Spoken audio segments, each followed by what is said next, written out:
Hey guys, it looks like we're live. Yay! Do I have sound? Please someone tell me right now they can hear me. I'm in a panic. I got bouncy things that say I have sound. Garde Burgess? Are you Irish by any chance with a name like Garde? Charlie's Chemat. Pisse's back. Yay! Okay. I need someone to type in right now. Mike, we can hear you just fine. Okay, thank you, Andre. I appreciate that very much. All right, hey guys, well, first of all, welcome to the Tuesday edition of Ask Mike Anything. The goal of this live stream is to give those of us who are somewhat isolated because of the coronavirus an opportunity to study together for CompTIA certifications, everything from IT fundamentals up through and include and going past Security Plus. We could talk about other certifications if you'd like. I'm not a super duper expert on every Microsoft cert right now, and I could probably do a fairly good job on CCNA, but that'd be about it Cisco-wise. So everyone here is very much welcome. I don't have a particular topic today, so it's very much wide open. I've got a few things. I got some interesting emails that came in, and I want to discuss a few of those. But the one thing that did come up, I got two emails that were really interested me today. Oh, by the way, before we even get into the emails, number one, feel free to ask any question you want. I'm here to answer your questions, and you type them into the live chat, and I will answer them for you, or maybe somebody else will sneak in and answer them, which is always welcome. Just be ready if you're wrong. I'm going to challenge you on that. Also, just because you guys are kind enough to show up today, you get 60% off of the total seminars, CompTIA A Plus and Network Plus practice test bundle. So you get practice questions and simulations. I think that my practice questions are the best practice questions that you can get today anywhere. Really, I'm that proud of them. Our simulations are also fantastic, in particular for the A Plus, and you've got a chance to get them for 60% off. So in order to take advantage of this, all you got to do is look underneath here and go to the Total Seminars website and use the special key, which Scott Jernigan will be typing in for us, and it's MMLive54. Is that right? Yes, Tolowit, I did yoga. And I'm wearing a nice shirt, and underneath, and I've got a pair of gym shorts. I don't even have shoes on right now, being the ultimate newscaster. So yeah, I just finished my yoga. That's right. You guys don't forget anything around here. Hey man, I can actually touch my toes again. This is exciting stuff. Yeah, so Mr. Mike is getting his flexibility doing yoga. And all my redneck buddies are like, I'll tell you what, but I'm a believer. I am a believer. All right, I'm going to turn up the volume a little bit more. Let me know how that comes over for you guys. I'm going to turn it up even a little bit more. Check one, check one. How's that sound? Okay. My meter is telling me that I am at the maximum, and any farther than this, and I'm going to blow you out. So I'm going to leave it right here and hope that I got the volume right. So Timothy Bennett, let me know how I'm sounding now, brother. Yeah, okay. Good. All right, so a couple of rules. Number one, when you're doing videos at home, don't let anybody bang on your cameras or the desk you're sitting at or anything, because as you can see, I got a little bit of it's just torturing me. I can't get rid of it, and I've been adjusting it for like 10 minutes, and I can't fix it, and it's driving me nuts, and I'm sorry. I swear to God, I will come through and get everything set, get the lighting good. You can see I'm not totally blown out in the back like I usually am. Everything's perfect and beautiful, and then the sun changes, or somebody bangs something, or a cat hits something, and next thing you know, I'm back to ground zero. Or heaven forbid, we have days like yesterday where all because of a stupid battery, I lost my sound. So nice fresh batteries every day is going to be the rule around here. And hopefully, this is incredibly hard to do, guys. Live anything, you know? I mean, if I suddenly had to go to the bathroom, you know, we'd have a contact screen up or something. But, you know, knock on wood, so far we're doing pretty good. All right, I'm going to turn it down a little bit. Okay, so squad all here. Are we now a squad? Okay. Volume is fire, bud. I don't know what that means. My volume is fire. I thought the floor was lava, but my volume is fire. So, okay. Woo, Dr. Quinn is here. Man, we got Gino's here. This is like old school home stuff. Okay, so I got a couple of questions that I ran into that I really would like to talk about. First of all, if you have bigger questions that you want covered that I can't answer easily and quickly or without audio-visual aids, feel free to just type them in the text. And even if you're not sure, just type them into the live chat and we'll do our best. And if I can't hit them, I'll say we'll try them for later, okay?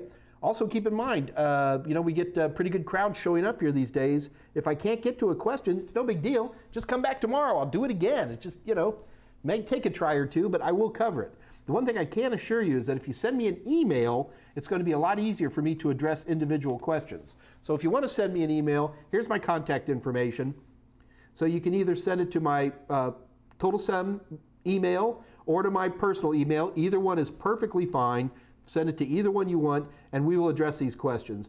Everything else, like if you want to play games on Steam, I'm Senior Pepe, but I am so busy right now, I don't get to game. That's my phone number. I'm almost tempted to take that off simply because I'm not at the office, so it's a little bit tricky. They can forward it, and it goes through screeners, and it's kind of a hassle. Just send me an email, and when in doubt, Desweds. So Skype calls or anything like that, I'm Desweds.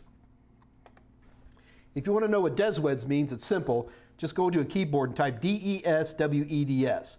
It's a kinetic acronym. I can just sit there and go, and I don't have to leave my hand off the mouse. So, and I've had it for like a long, long time, and now I'm stuck. Okay, so anyway, I want to hit on some questions. And again, today's kind of a light day. So if the questions slow down, I may not even do a full hour, but I have a feeling that you guys are going to hit me up. First of all, and I got to pull this up because this is where my email is. I have a address. I'm going to type this in just a minute. People were asking me about all my cool NASA shirts, and my buddy Wissa, who works at Mission Control in NASA, I was like, where can people get all these cool, 50th anniversary of the moon launch and stuff like that aren't easy to find? And she's actually given me a link. And I'm going to type that link in here in just a second, and I'm going to let you guys look at this. It's a place to get all these crazy shirts. Now, keep in mind, the only shirts that they have, yeah, you're hilarious, Gino. Yeah, I'm giving away my RTX over there. Forget about it. That's actually over here. Anyway, so I want to type that in. So if you guys want to get these cool, the problem is they only have certain T-shirts for sale at certain times. Like right now, they have a stupid shirt, in my opinion. It's Launch America, whatever that means. So commercial, yeah, it's a dumb shirt, but it's the thing you get to check back. And this is where it's the only place on earth I know that you can find these really hard to find, cool, mainly T-shirts and some hats too.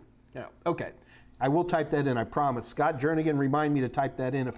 Oh heck, I'm just going to sit here and type it in now. It's not the shortest link in the world, but it's a really tcbspecialties.com/NASAPROMO. And if you want to get, let me just double check make sure I didn't put any typos in there. IALTI, yeah, that's it. Okay, so cool. And if you want to get T-shirts, do they ship overseas? I don't know. I'm the classic American. Everything is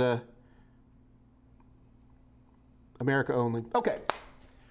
Why am I closing this? I got email questions. All right, so the first one I got, for some reason, I got a number of emails that happened.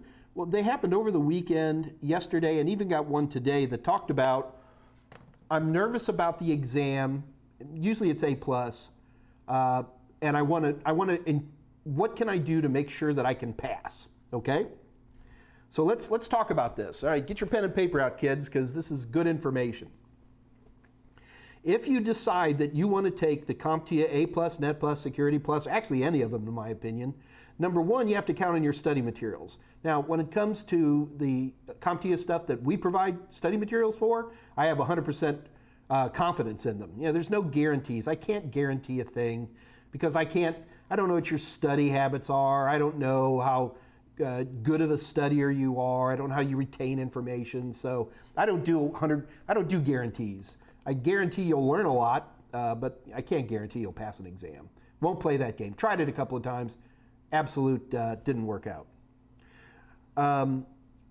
Okay, so the first thing is is you have to have good study materials. And when it comes to CompTIA, the IT fundamentals, A+, Net+, Security Plus for sure, CYSA, CASP, others like that, the only place to go to is TotalSem.com.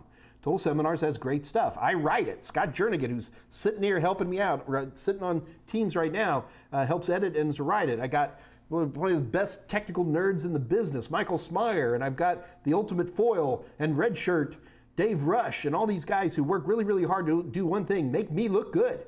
And as a group, we make some great stuff. So number one, trust your study materials. If you ever actually get to the point where you're doing Cisco, you're going to have to contact me separately. I have some strong opinions on Cisco training materials right now. No, we don't have any. This next thing you're going to have to do is decide what kind of learner are you? Are you a reader? Are you a kinesthetic? Do you like touching and doing it? Do you like watching videos? I mean, you've learned stuff in the past. What worked for you? You know, when you took that algebra class in high school, what worked for you? And, you know, so you have to know yourself a little bit. To me, the ultimate 1-2 punch is always going to be a book and a video. Book and a video, video and a book. You either study primarily from the video and then use the book as a backup, or if you're a reader, you use the book and then you use the videos as a backup. And you're doing something that works together like that. Now, my stuff, and I know I'm trying not to make this sound like a Mike Meyers pitch, but it kind of is. No offense, guys. I know all of my competitors out there, and some of them are good, some of them stink. And my goal in life is to be better than them at all times, and I work really, really hard at this. I work with adult learners, I work with teenage learners. I've been doing this for a long time, and I think I have a formula that works, and I've got gazillions of people. I do not have any number. I've never sat there and counted 1 passed, 2 passed, but bazillions of people have passed with my stuff over the years. I'd like to think that the reason my books and videos continually stay at number 1 is because I'm doing something right. You know, I've never written a book or done a video I liked. Every single one I've ever done, when I read the book or watch the video, I just see flaws. I was like, oh, I could do that better. And, you know, next edition, you know, next time we reshoot that video, I'm going to improve on it. And, you know, I work hard on that. Anyway, so you're going to pick what type of learner you are. And then you're going to go with probably a book and a video. It's hard as a kinesthetic. If you want to get some old systems, like here in the States, we use Craigslist. A lot of times people are giving stuff away, scratching dents all over the place. There are charitable organizations that give away computers like crazy. Like here in the state of Texas, if you are a state agency, you can't throw away your computers. They're all sent through the Texas Department of Criminal Justice, the prison system, and the prisoners refurbish these. And if you're another government agency or a school, not even a public school, you can be a private school, you can be a charitable organization, including religious organizations, the state of Texas gives these away. All you have to do is fill out a kind of an ugly fax, because they're not allowed to be on the internet. You send out this ugly fax, and next thing you know, 1 or 2 days later, a prison truck with a bunch of trustees in there say, where do you want the laptops delivered? Or where do you want the big laser printers delivered? Or whatever you want. It's just a giveaway. And Texas is kind of a stingy state. Lots of other states have stuff like this for all kinds of giveaways. Putting in an ad in like a Craigslist or your equivalent thereof can often be a way saying, I am looking for old computers. And sometimes you pick up some old stuff. But the bottom line is, if you're a kinesthetic, if you think you have to go out and buy computer equipment to work on it, I think you're making a mistake. Yeah, it may not be DDR4 RAM, it might be DDR2, but who cares? You're stamping it in and out. You're getting a sensation of how these different things work. They probably have a copy of Windows on there, so you don't have to even buy a license. So don't be afraid to, you know, find alternative places for you to get stuff, okay? So you've got a book, you've got some videos, and if you're a kinesthetic, you actually have the equipment in front of you. So the next thing you do is you play. Start at the beginning and march your way forward. Now, if you have my stuff, one of the things I really stress that people do is you obligate yourself by signing up for the exam before you start studying. And you've got, heat and pressure makes diamonds, and it is a critical step that people don't do. I can't tell you how many times I have people go, oh, Mike, I got your 802 book. Can that still work for the 1002 exam? Secret code for they putzed around and they didn't finish studying and they didn't obligate themselves, and now they're back where they started around, and now they're buying new books. look, my mortgage appreciates you buying more than one set of books, but you shouldn't do that. So basically, it's going to take about 120 hours for most people to pass the CompTIA A+. And that's 1001 and 1002. I don't really separate them in my brain. You can if you want, split that in half. And then you sit there and go, okay, it's going to take 120 hours. How many hours can I study a day? Well, 2 hours a day. Okay, fine. So now it's going to take you 2 months to pass the exam. Now, the other thing is I also have a metric in there that says, well, based on your experience, it could be a lot shorter than that. I see good techs, a well-experienced tech could probably do all the studying they want for the A+ in 40 hours. Someone who's really, really squeaky new at this could take over 200 hours. But you take that and you obligate yourself. You say, sorry, just in. You say, okay, and then you've got to spend money. Now, you've got to go to a View Prometric Center, a website, and you've got to sign up and they ask for a credit card. Now, if you want to, you can get discount vouchers. So a voucher doesn't take a ton off, maybe 10%, sometimes 20% if you can get a good deal. And these vouchers just save you a couple of pesos. So when you're signing up for the exam, you have to pick a testing location. You can do it online. I don't have a lot of experience with that yet, although we've had a lot of people on here who are taking the test at home and being very successful at it. So that can be a good way. But the bottom line is you pick a date in the future and you go, this is the day upon which I shall take the exam. If you don't do that, you're never going to, no one has enough discipline, in my opinion, unless you're like in a school scenario where the teacher's going to say, well, at the end of March, we're all taking the exam. But most people, especially self-studiers, they lack the discipline. You've got to obligate yourself. And you obligate yourself by putting the money down and saying, I will be taking the test on July 1st or whatever the date is that you need. So that's really, really important. Now the obligation is there. The heat's on. What are you going to do? Well, first of all, don't panic. CompTIA examinations, certainly the CompTIA IT Fundamentals, A+, and Network Plus are, in my opinion, extremely simple examinations. They're broad, but they're not very deep. And a good, solid understanding of standalone systems will get you through IT Fundamentals and A+. A good understanding of basic networks without going too crazy will get you through Network Plus. The other thing I'm assuming is that you love this stuff. I get into a panic when I get 2 or 3 mails a day like this. Hey, Mike, especially on LinkedIn, I'll get messages. I want to become a cybersecurity expert. Okie dokie. You can become a cybersecurity expert. Why? Well, I hear they make a lot of money. Yeah, never get into IT because you're going to think you're going to make a lot of money. You can make good money in this business. In fact, you can make crazy money in this business, but it is extremely hard work. And if you don't have a passion for this, go get into a trade. Become, welding welders make ridiculous 6 figures here in the States. Electricians, plumbers, there's all kinds of other things. If you're looking to make money, especially if you're looking to make money fast, there are better ways to go than getting into IT. You get into IT because you love this stuff. My idea of a red hot Saturday night is dismantling this router right here and making 802.11ax go. That's just fun. That is my idea of social fun. In fact, I'll bring some of the, especially when the corona passes, the nerd brothers will get together and we just play with this stuff. Because it's cool, that's why. So keep that in mind while you're going through this. So you have a time frame. So what you need to do is start studying. So if you're a reader, you use a book, and then you use videos. It's one of the reasons I like my book and videos, because they actually map to each other. So when I'm talking about something in a book, you can find the video that ties to it and vice versa. I just think it works. It seemed like the natural way to do things, and people seem to really like it. So I'm going to keep that up.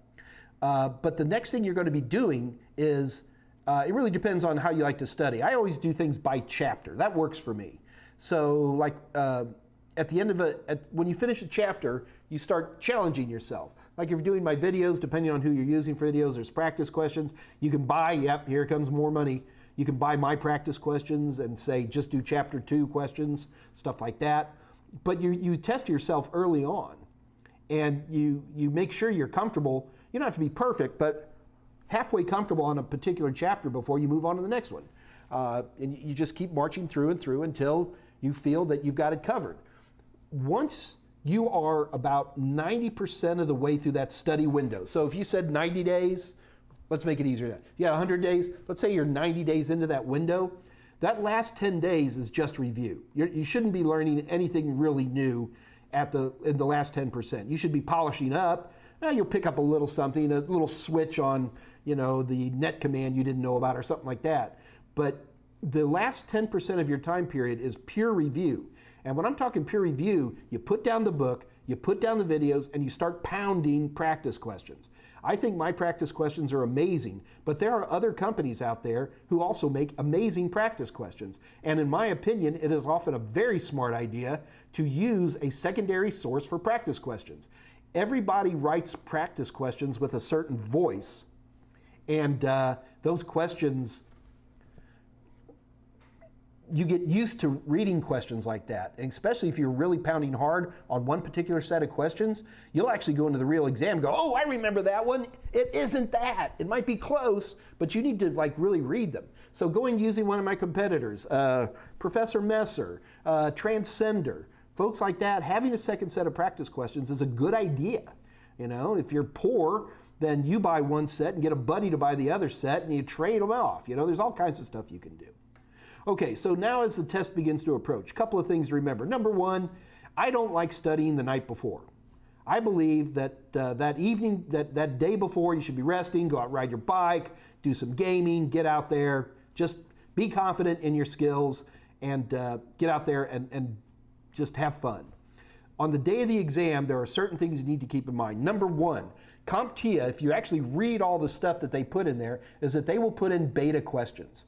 And for some evil reason, they tend to make it the first 2, 3, 5, 7 questions in an exam. So you sit down, and all of a sudden you see 7 questions, and you have no clue what these are. And you start to panic. Mike Meyers' training materials suck, and I'm never going to pass this. Blah, blah, blah. The number one reason people fail CompTIA exams is test anxiety. I'm going to repeat that. The number one reason people fail CompTIA exams is test anxiety. So be cool, fool. Just mellow out. You're going to see these beta questions, and they're going to freak you out. Try to answer them as best as you can, but the fact that they come from left field pretty much guarantees they're beta questions. Poof. Sometimes you have them, sometimes you don't. It's really up to whoever you're dealing with. The other thing is that simulations are often much simpler than people make them out to be. And if you spend an inordinate amount of time on simulations, you won't have enough time to get through the regular multiple choice questions. So hit those multiple choice questions. I'm assuming you guys know how to take multiple choice tests. I am not going to, at this point in our lives, teach you how to do multiple choice. I'll give you a clue. You go through it 3 times. But you go through and then you do it. The other thing you got to remember is that you will always be counted off for anything you don't answer. So try something, okay? Also keep in mind is that it's D for diploma, baby. Nobody cares what score you get. Well, you can show off here and talk about it, but in general, nobody cares what your score is. D for diploma, just pass it. Also, keep in mind that people fail these exams. I fail at least 1/3 of all my certification tests I take, mainly because I'm lazy and I don't study well enough. Now, it is inconvenient. It is expensive to retest. I will not argue that point, but that's all it is. This isn't an SAT. You fail one of the tests, doggone it. Then you just come back, reset, do your study time, come back. 2 weeks is usually my magic number. The reason I like to do about 2 weeks is because that is the amount of time you're still studied up. You still got it in your brain, okay? So you get 1 day to pout and feel bad. Okay, we all do that. But then you get right back in it, and you reschedule the exam and you pass, all right? Good, okay. Hopefully that's helping a little bit. And all of a sudden, while I gave this big old speech, I realized that the scrolling went nuts. So I am going to go through and see what the...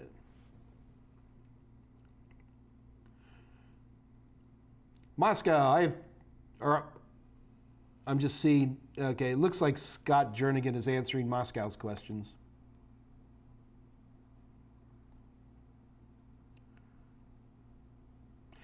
I don't have any discounts on the books because I don't get any discount on the books. Those are published by McGraw-Hill, and McGraw-Hill they're the guys on that. The only deal we have on books is not for individuals, it's for schools. If you're an instructor teaching an active CompTIA class, in certain circumstances, we can get free ebooks. It is tricky to do, and if you want details on that, you're going to have to contact Kathy Yale in our office. Scott, would you type in Kathy Yale's email address? But if you're not an actual instructor, don't even bother because we don't have any choice. Moscow, you live in Houston, Texas? Dude, right now with oil at $20 a barrel, it's going to be a little bit tricky for jobs, but give it a month and it'll come back in a big way.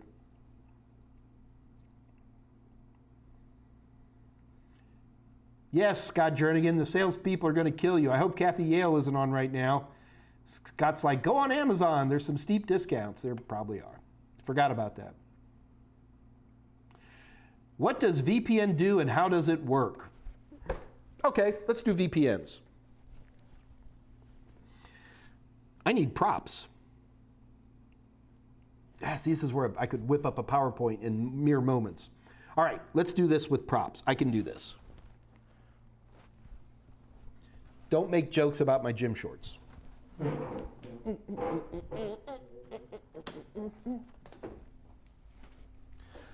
Okay, this is a boron, and it's a Irish drum, and get a couple beers in me and I'll play it. But for this moment, what this is going to be is a internal network, okay? So we've got a router here that's on this network. Now, my phone is going to be a computer that's in far away, okay? This is in Houston, Texas, and this phone is sitting in Denver International Airport. Problem is right now I need to get on this network. And when I say get on this network, I want to have a 192.168 address, just like I'm in here. I want, when you look at my network, I can see all the other computers in this network. If there's printers, I want to be able to print to those printers. Do you understand what I'm trying to do? I am in Denver, and what I want to do is join this network natively. So that's where VPNs come into play, or at least what we call a forward VPN. A forward VPN has some kind of device on the edge of the network.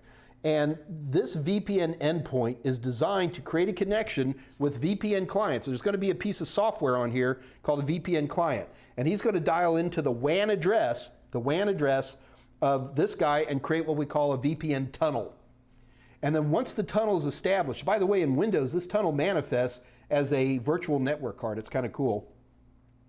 And so once it makes this connection, it then hooks this guy up as though he was on a private network, as though he had his own personal OC3 line running from Denver International Airport on a piece of fiber all the way into here. And then suddenly this guy gets an internal IP address. Do you understand? He gets a 192.160, whatever's your internal network.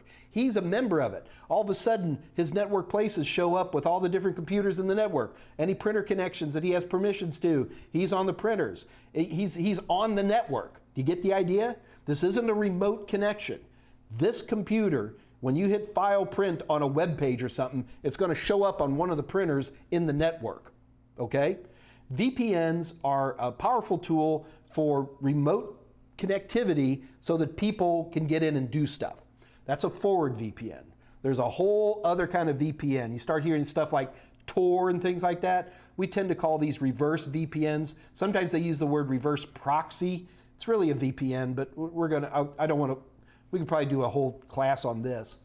In that case, what you have is a server somewhere out here, okay? And this server could be serving BBC programs, which you can't get here in the United States, or something like that. So what we want to do is, I've got a computer somewhere hidden in the internet. This is my computer sitting at home. And what I'm going to do with this is I'm going to go through a bunch of other computers. I'm going to reach an exit point, which is probably, if I want to get on BBC, then I'm going to have an exit point that is in the UK. Or if I want to get Canadian television, notice this happens, these types of VPNs or reverse VPNs happen for TV all the time. And I get an exit point that's in Canada or wherever it might be. And what that does is this server can't tell who I really am. Therefore, it's a reverse VPN. They use the word reverse proxy a lot. That's inaccurate. It's really a VPN. How's that for a quick and dirty answer? All right.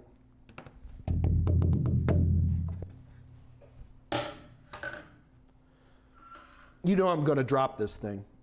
Stay, Boran. Okay. So Andre, I hope that helped. We can develop that more if you want to. One of the things I'd recommend to you, Andre, is get a copy of a wonderful program called OpenVPN. Also, most home routers today have VPN functions built into them. I'm going to take a quick peek on mine right here. And I'm going to see if I have VPN on this guy.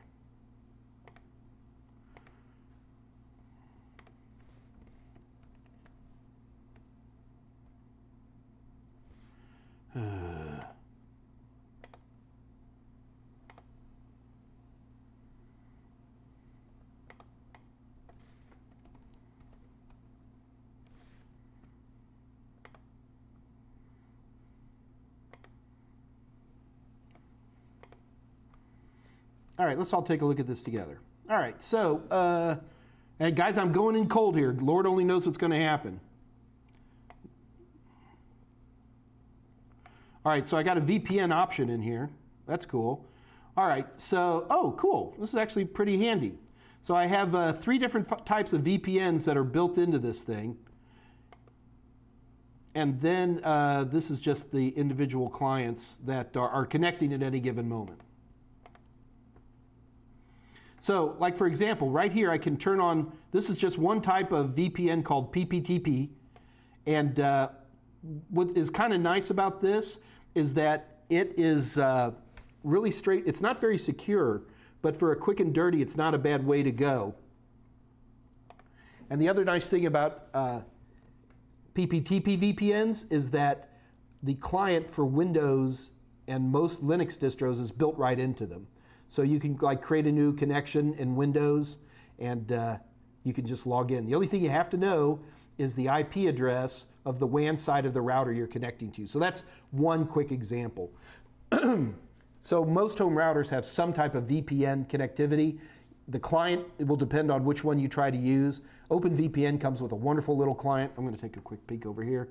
A lot of times these things will actually have the client come down from the server itself. Okay, this one doesn't, but what I can do is it gives me links so that I can get all the different kind of clients that I need for whatever type of VPN I want to do. So hopefully that helps a little bit. OpenVPN, you can even do things like, for example, let's bring this back. So with a lot of tools, if I don't have VPN capabilities in the router itself, I can make a VPN server that's internal to the network, and then on this router, I have to usually turn on something called VPN pass-through. And that pass-through allows that remote connection in Denver to get to your VPN server so he can make you a member of the network.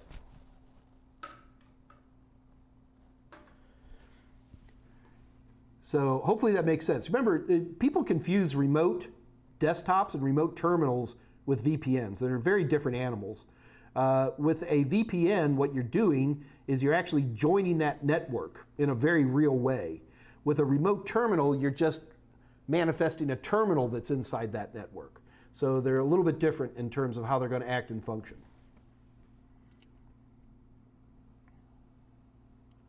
Why should we fire Scott Jernigan?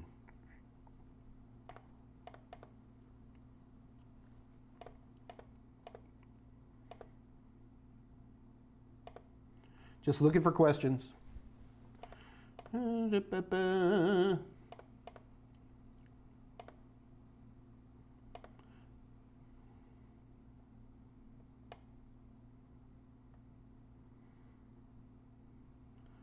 Charlize is back.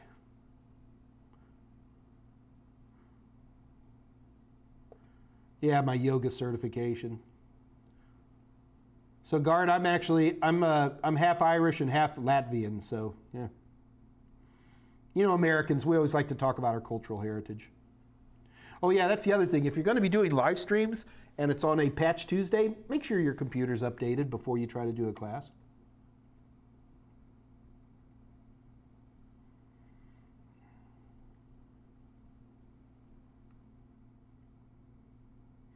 Danish Ahmad, I love you too, brother. Right back at you.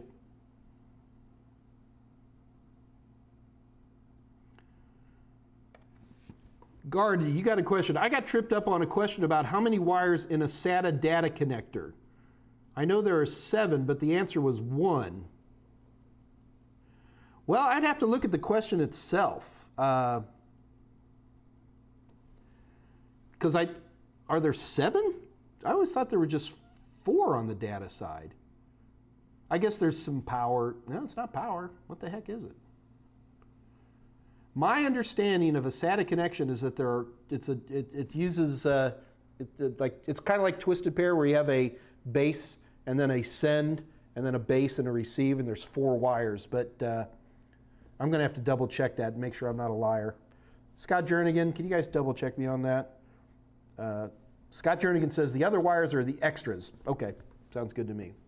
Guard, I'd like to know where you got that question from. Is that a Mike Meyers question? Because I would make it better.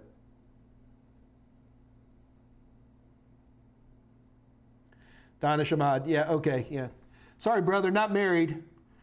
Mike, I'm sorry for scaring your wife. She texted me the IRS isn't chasing you. Okay, bye-bye. Guard, was it a practice question of mine or somebody else's?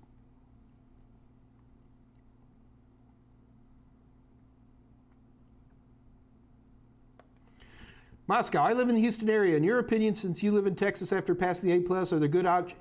Yes, there are great opportunities. Houston's one of the best places to work in the world. We're a little sensitive to oil around here, so when oil prices go up and the rest of you guys are complaining, we're all like, yeehaw, because we're all making money. But Houston has a wonderful infrastructure of medicine, infrastructure of entertainment, the arts, and all of these people need IT. It always cracks me up, man. What a great, I know a buddy of mine who is the head of IT for the Museum of Fine Arts Houston. What a great job, you know?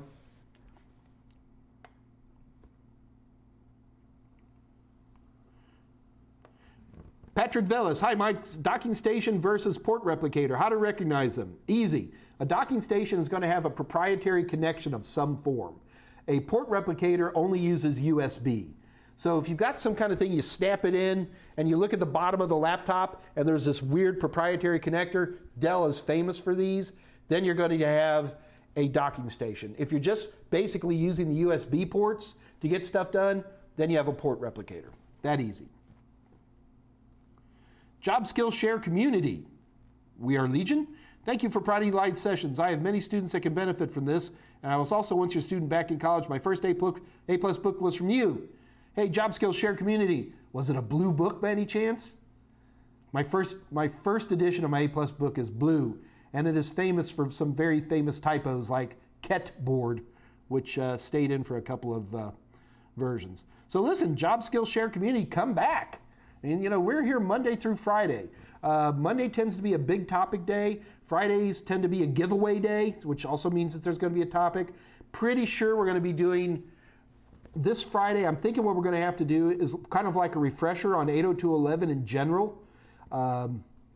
Make sure everybody's up to speed on 802.11. We'll go through some of the versions to some extent, and then probably early next week we'll do something more aggressive on 802.11x.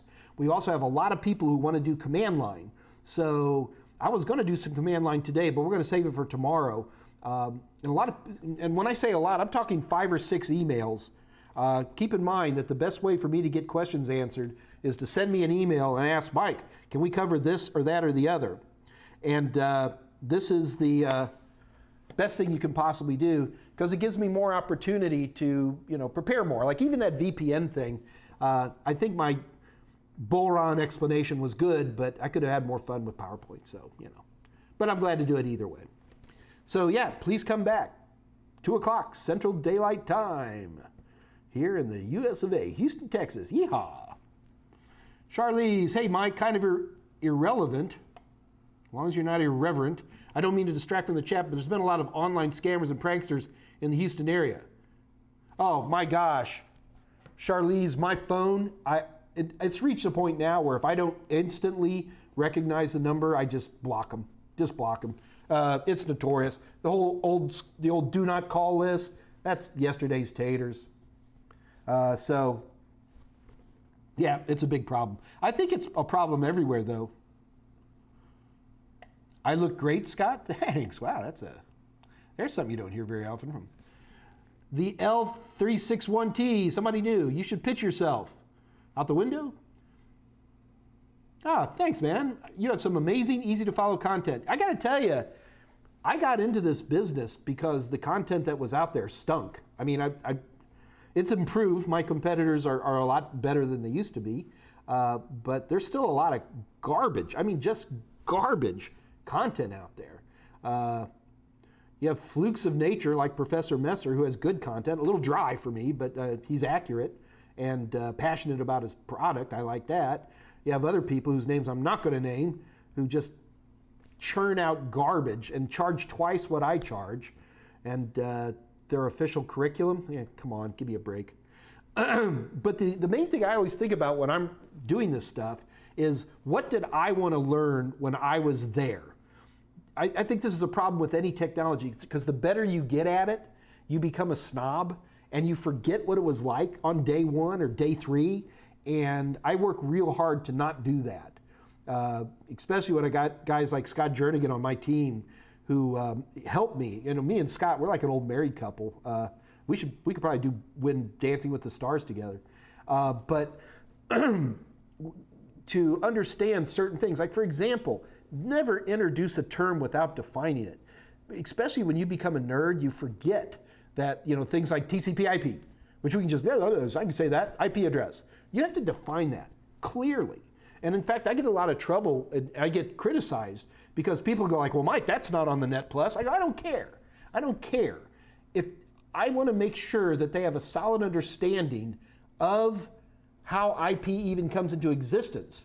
And obviously to do that, we're going to have to talk about MAC addresses. In order to talk about that, we're going to talk about packetized data. In order to talk about that, I have to shine flashlights in a screen because people don't wrap their heads around what packetized data means. And heaven forbid you start drawing up one of those frame diagrams without first explaining to somebody it's ones and zeros. And you lose them because you become a snob. I'm not going to do that. You get the impression I'm a little bit passionate about teaching this stuff? That's right, I am. SMTP, Peter Hunt, SMTP 587. I know what you're trying to do here, don't do it. Just go with 587.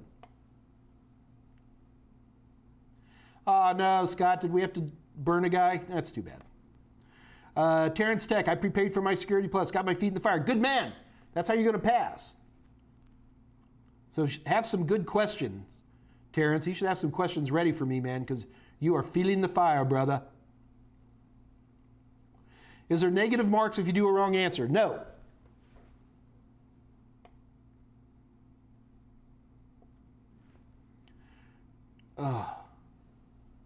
Patrick, man, Patrick, you're making me work for a living. 3G, 4G, 5G, LTE, blah, blah, blah, blah. Let me think about that, because I got to be honest with you. That one is, I don't want to say anything that'll get me in trouble. I will tell you this. I don't feel that that's an important thing to study hard on.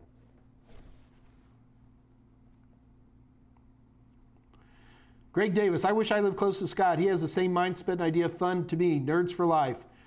Scott Jernigan is boring, and his children are unattractive, and he lives in an ugly cave, and he's no fun at all. Just, he's all misshapen, you know. We tease Scott Jernigan because he's the prettiest out of all of us. Although Michael Smyer, man, he's running a close second. Whoops. All right, when do you think USB Type A will completely disappear? Because I've read that 4.0 is Type C only. Sooner the better, man, Dave for Shumps. A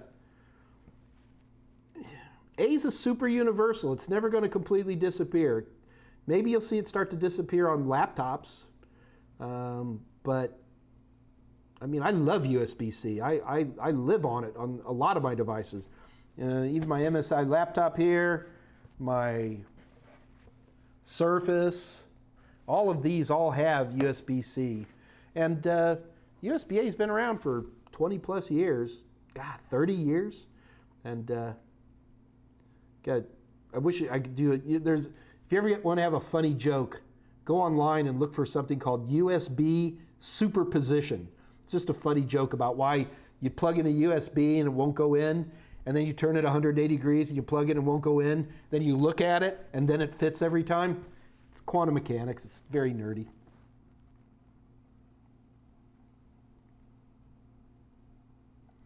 Magnetic hard drives RPM. Can you explain what it's needed for?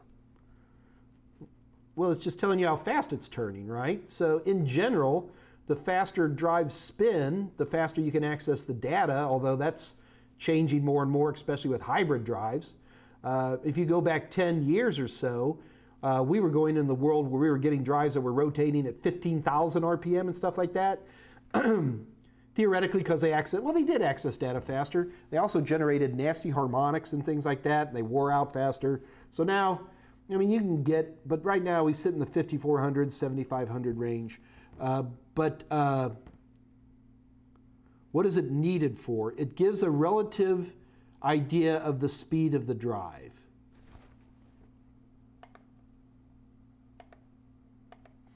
Yes, Gino, that is a very good point. With CompTIA exams, you can mark for later. That's why I didn't want to get into multiple choice. I'm just assuming you guys are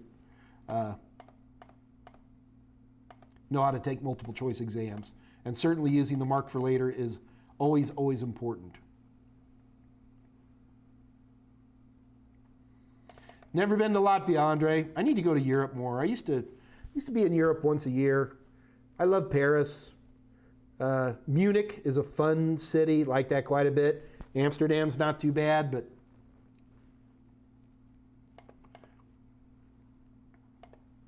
Somali, what is software-defined network?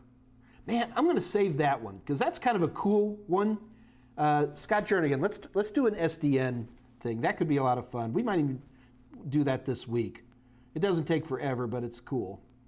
So Somalia, you're going to have to tune back in. Sorry, brother. I hope you're not in Somalia because I know it's got to be like, what, 2 in the morning there?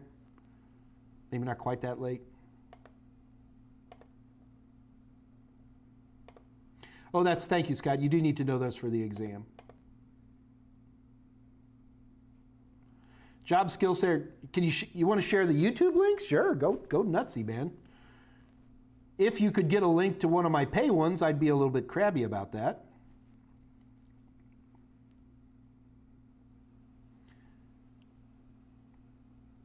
Christopher, why don't you lose points for wrong answers like Security Plus? It is my understanding that you do not lose. Well, yeah, no, I don't think that's accurate. I don't think you don't gain points for having a wrong answer, but you don't lose points. Let me double check that. So Christopher, if you've got something you know here, or if you have a source for that, please let me know. Here, Christopher, this is just for you, brother. Please send me an email with your sourcing on that, because I would very much like to hear if you know for a fact that that's true for Security Plus.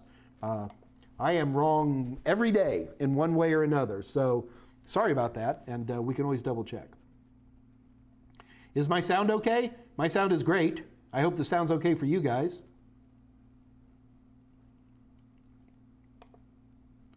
Could have swore there was. William Tell got a job, man. Congratulations, brother. That's what it's all about, you know, getting to work, man. You said the other day to not wait to be this is Grown Man 284. What jobs can we look for even in this pandemic? Well, I can tell you right now, Amazon's desperate for customer support people. It's all telecommuting. I don't have the sources for it. These jobs appear and disappear, and it's always your local sources for that kind of stuff. But right now, customer support jobs are, in my understanding, fairly easy to come by. And having some amount of technical skill is very nice, although most of those are knowledgeware based, where you type in, hello, how can I help you today? My hard drive hurts. Hard drive hurts. Have you, that kind of a thing? So, yeah. And in fact, a lot of these jobs don't even require anything at all. Steve G, hey Mikey, hey Stevie. What's happening, brother? Staying alive and healthy, I hope. Yeah, I'm staying alive and healthy, I hope. I'm giving up alcohol, and I've given up eating good food and I drink I drink this thing twice a day now. Whee! So, but I'm getting thinner and I can touch my toes. So, why is Scott Jernigan telling me I'm a big... Oh, because the thing... Sorry, brother. Scott is pretty. Total Seminars, Nerds for Life. That would be a cool t-shirt, but only if you buy them, Gino. Mike, your training materials rock. Thank you, Terrence Tech. You and Messer together. Yeah, but Messer's a great guy. You should also look into Transcender. Can you go over ACHI mode? AHCI mode.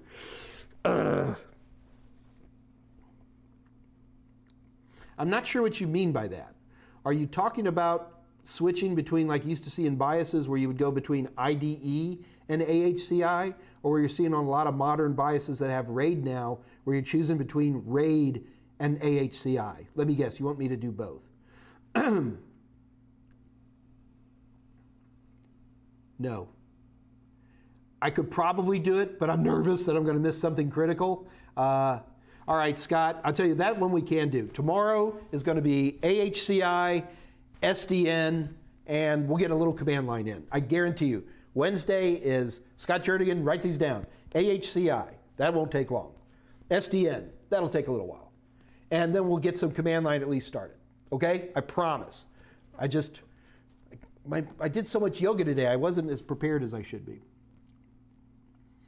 Greg Davis, any problem installing Cat 8 for future? I like installing later generation cable whenever possible. Just be ready that if they find a problem with Cat 8 when you're doing your whatever in the future, 100 gigabit or whatever it's going to be then, that you might find yourself where you're ripping out every connector, every patch cable, everything, and replacing that. But at least you won't have to re-pull the cable. So no, I'm not against doing that at all. Go with the new stuff. It's going to be really expensive though. And remember, Cat 8 really isn't even a standard, dude, right? That's just a sales pitch. It's what they think that they think Cat 8 is going to be.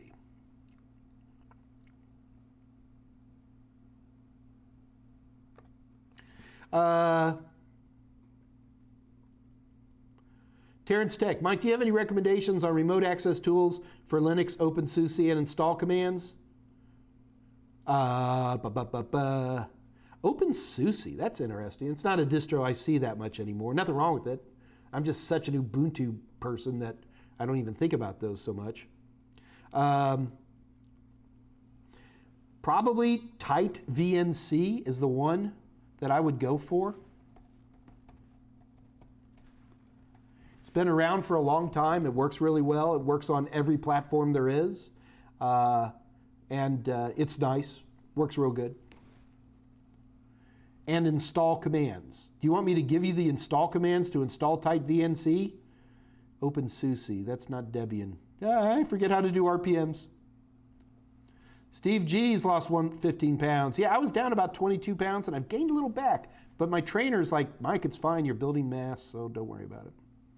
Anthony Cicini, hey, Anthony, I didn't see you were there. Do you know why they decided to rename the USB 3 standard besides confusion? No, they did it for confusion and as a marketing ploy.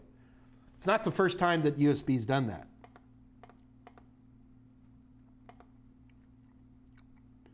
Thanks, Scott. I was pretty sure that there wasn't any negative credits.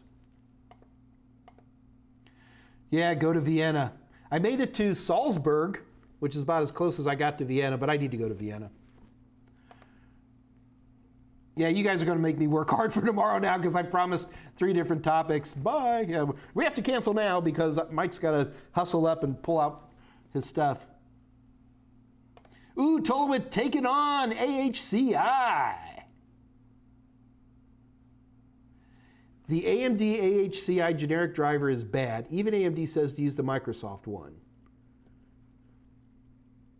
Samsung Evo SSDs won't update firmware. See, I guess that's a problem for me, Tolowit, because I'm so NVMe now that the idea of using AHCI driver on an SSD doesn't make sense. Wow, did I just sound nerdy there? How many acronyms can I say in a row? That's cool. Good information. Thanks. I didn't know that. SATA drives use how many wires to transfer data to and from the computer? 4. 2 for send, 2 for receive. The other ones are just control. Well, okay, so Timothy, it's not really a single wire. What you're doing is it's called a differential signaling. It's been around forever. And what you do is to be able to determine whether it's a plus or a minus, a 0 or a 1, you use a reference wire, which is ground in essence, and then the signal differential between that wire and the other wire in the pair determines it. So yes, technically only one wire is sending and only one wire is receiving, but they work as a pair because they need the other wire to be able to determine where the signal is.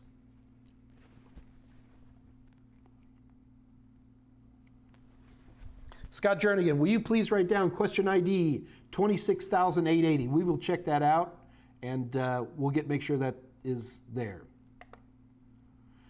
Greg Davis, you love that Cat 8 is heavily shielded. Yeah, well, you're not having to crimp it, man. You know, even Cat 6A is just it's such a pain in the rear end to crimp anymore. Like when I'm teaching as instructor-led, I still use 5E just because it's crimpable.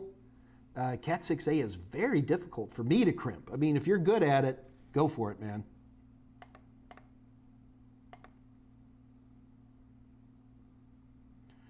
Steve G, what is the safest and most secure remote? I'd say the built-in remote desktop protocol is pretty secure. I haven't heard anything that would make me say that there's problems with it. Mike, do you have any proprietary software to connect your cell to your home network via VPN? No, as a matter of fact, since I'm a Windows network, oh, you said VPN. OpenVPN works great. What's the other one I use? Bit.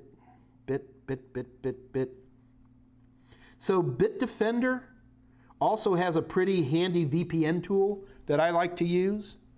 But yeah, so that's probably where I would go.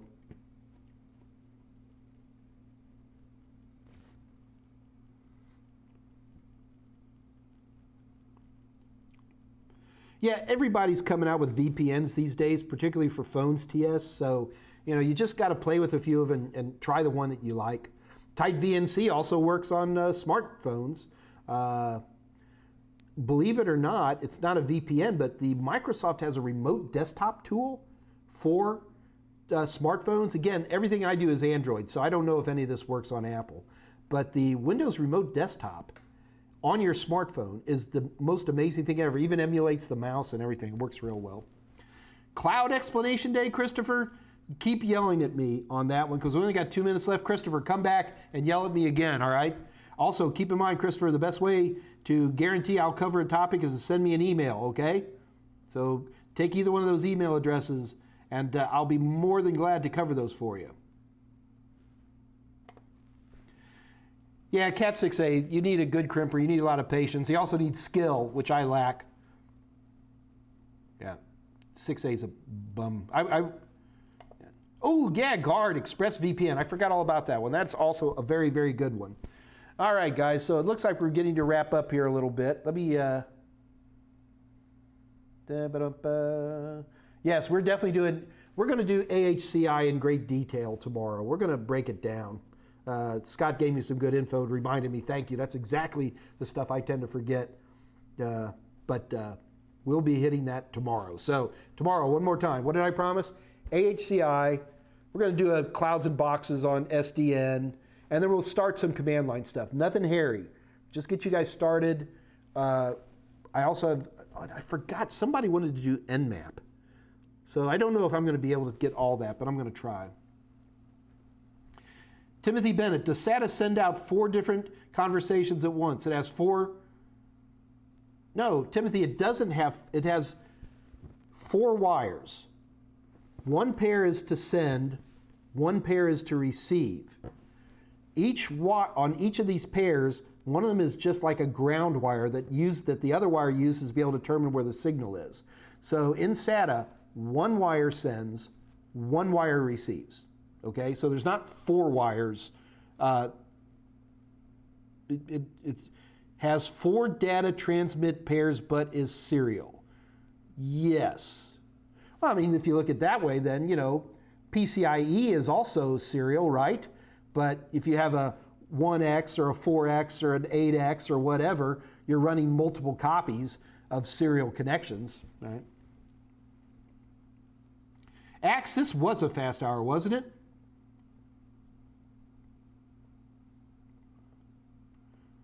David Rush, he did not see Tide VNC supports OpenSUSE. Thanks for double checking. I'll bet it does, Dave, but if you got something easy that you're stangling into, then that's the way to go. All right. Okay, so I guess that's all we got for today. It is 3 o'clock. What a fast day. Holy smokes. Anyway, so please come back tomorrow. Since it's Wednesday, I'll probably have some kind of giveaway. Let's make a point to get back together again. And remember, it's HCI, software-defined networking, and a little bit of command line tomorrow. So until then, this is your Uncle Mike saying good night. Good night.